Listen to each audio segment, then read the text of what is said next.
मेरे प्यारे बच्चों, कैसे हो? आशा करती हूँ आप सब कुशल मंगल हो। आज मैं हमारी पाठ्य पुस्तक आलू भाग 2 के अंतर्गत कविता साखी को समझाने की कोशिश करूँगी। ये साखी कविता लिखा था संत कवि कबीरदास जी ने। ये साखी का मतलब है प्रत्यक्ष ज्ञान। मैं साखी कविता को पहले पाठ करना चाहती हूँ, तुम लोग ध्यान से सुनना। साखी कवि कबीरदास। तेरा साई तुझ में जो पहुपन में बास, कस्तूरी का मीरक जो फिर भी ढूंढे घास। सतगुरु की महिमा अनंत, अनंत किया उपकार, लूसन अनंत उघारिया, अनंत दिखावन हर। गुरु कुमा सिख कुंभ हाय, गरी गरी काहे खोत, अंतर हाथ चाहा दे, बाहर बाहे चोत। पूथी परी परी जग मुआ, पंडित भया न कोई, ढाई आखर प्रेम का पोहे सो पंडित होई। माला न फेरत जुग भया, फिरा न मन का फेर, कर का मन का दारी दे, मन का फेर। जाति न पोछो साधु की, पूछी लीजिए ज्ञान, मोल करू तलवार का, पड़ा रहेंदु म्यान। बुरा जो देखन में सला, बुरा न मिलिया कोई, जो दिल खोसा अपना, मुझा बुरा न कोई। जिन ढूंढा तीन पाया, गहरे पानी पेट, जू बोरा दो बंदरा, रहा किनारे बैठ। जाघत प्रेम न संचारे, चौघत जान मसान, जैसे खाल लोहार की, सांस लेते बिनु प्राण। काल करे सो आज कर, आज करे सो अब, पल में प्रलय होगा, बहुरी करेगु कब। अभी मैं पहला पंक्ति को समझाने की कोशिश करूँगी। इसका अर्थ है, जिस प्रकार फूल में सुगंध होता है, उसी प्रकार ईश्वर हमारे अंदर में समाहित होते हैं। से साई तेरा साई तुझ में जो पहुपन में बास। साई का मतलब प्रभु तुझ में, मतलब तुम में ही, जो पहुपन में बास। पहुपन का मतलब फूल और बास का मतलब सुगंध। जैसे फूल में सुगंध होता है, वैसे ही तेरा भगवान भी हमारे मन में ही समाहित होते हैं। हमारे भगवान भी हमारे अंतर में ही रहते हैं। कस्तूरी का मीरक जू फिर भी ढूंढे घास। कस्तूरी के सुगंध पाकर हिरन वन में घासों में उस सुगंध को ढूंढता है। पर कस्तूरी एक मृग है जो जिस मृग के नाभि से कस्तूरी की सुगंध निकालते हैं। कस्तूरी नामक एक पदार्थ, सुगंधित पदार्थ निकलते हैं और उसी सुगंध को पाकर कस्तूरी मृग भी वन में है समझकर वन में घासों में उस सुगंध को ढूंढ कर वन में घूमता है। पर वह नहीं जानता कि सुगंध अपनी नाभि से आ रहे हैं। उसी प्रकार मनुष्य भी अपनी अज्ञानता या अहंकार के कारण अपनी धार्मिक उपासना गृह में ईश्वर को खोजते हैं। दूसरा पंक्ति, सद्गुरु की महिमा अनंत, अनंत किया उपकार।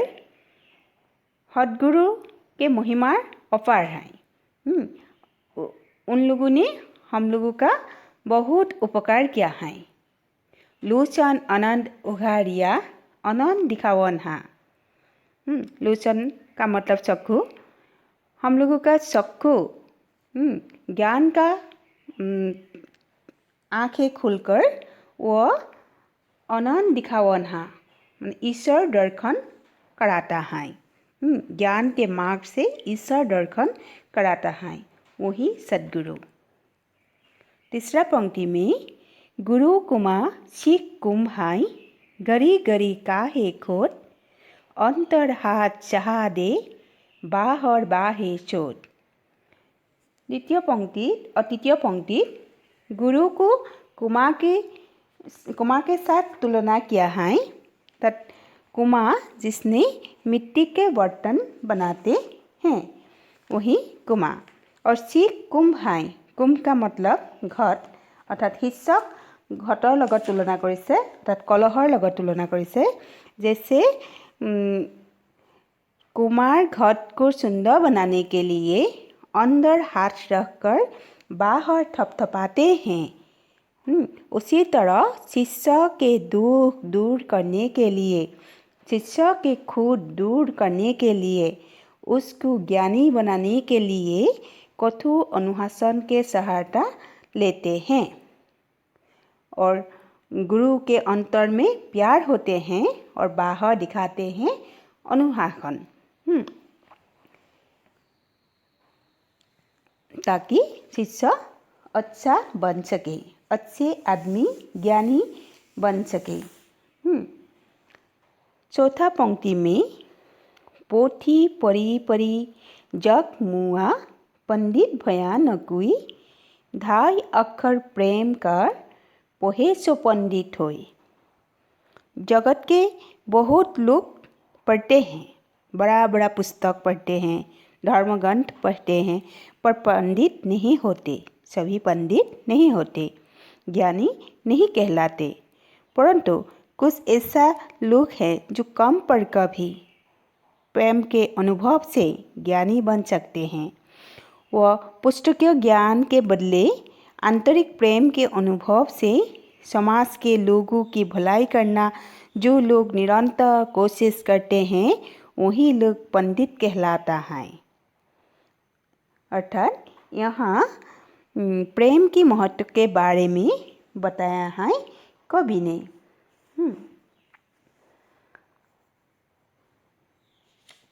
चौथा नेक्स्ट, माला न फेर जोग भया फिरा न मन का फेर कर का मन का दाढ़ी दे मन का फेर।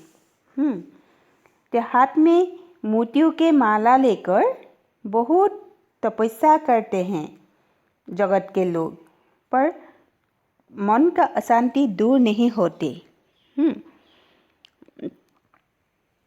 अर्थात मनुष्य हाथ में माला लेकर जप करते हैं बहुत, पर मुख्य लाभ नहीं करते। विषय वासना त्याग करके निर्मल मन से जप करने को कहा कवि ने, तब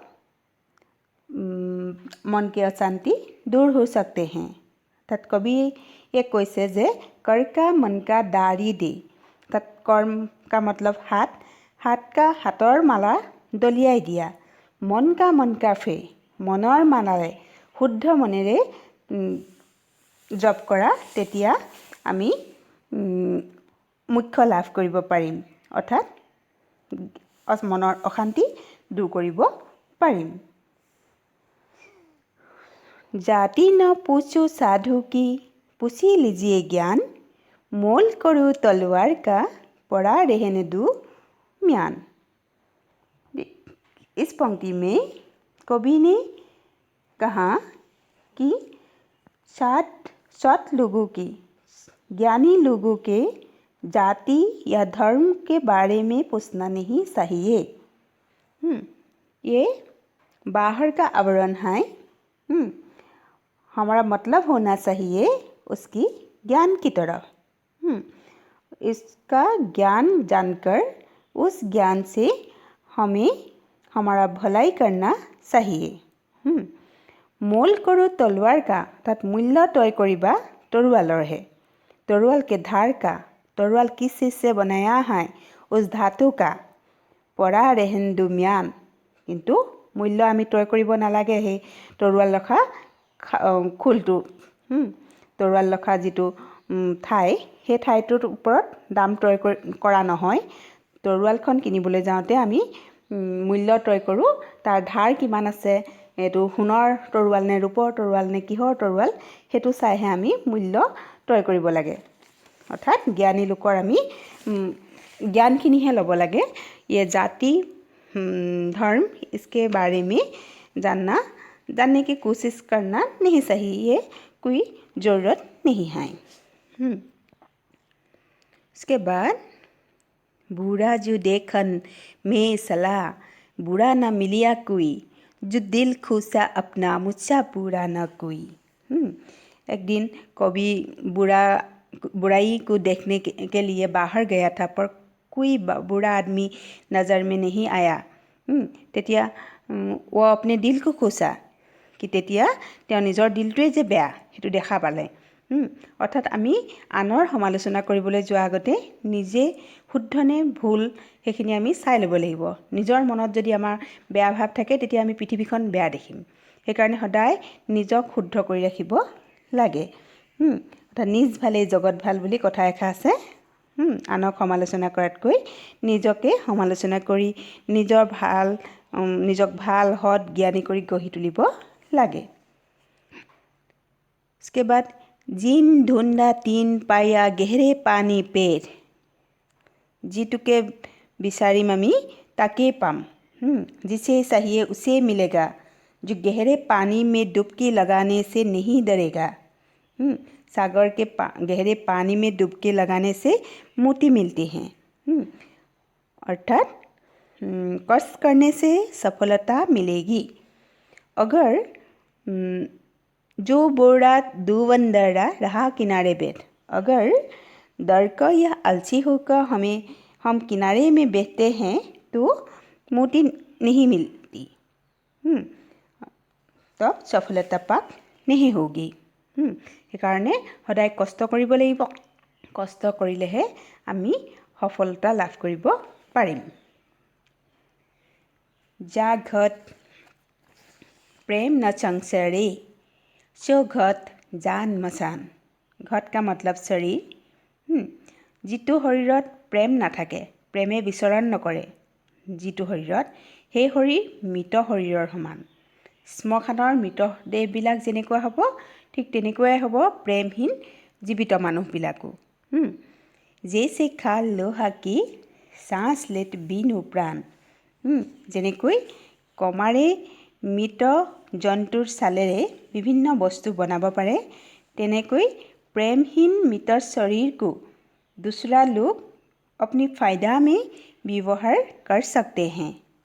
प्रेमहीन प्राण का कोई मूल्य नहीं है। इसीलिए सदा अंतर में प्रेम रखना चाहिए। काल करे सो आज कर, आज करे सो अब, पल में प्रलय होगा, बहुरी करेगु कब। काल करने वाला काम को आज करना चाहिए, आज करने वाले काम को अब करना चाहिए। खन्तेकते प्रलय আহিব পাৰে। সময় বহুত শক্তিশালী বস্তু। সময়ে কেতিয়া কি সলনি কৰিব আমি গম নাপাওঁ। তেতিয়া আমি কি কৰিম, সময় কি ৰূপ লয়।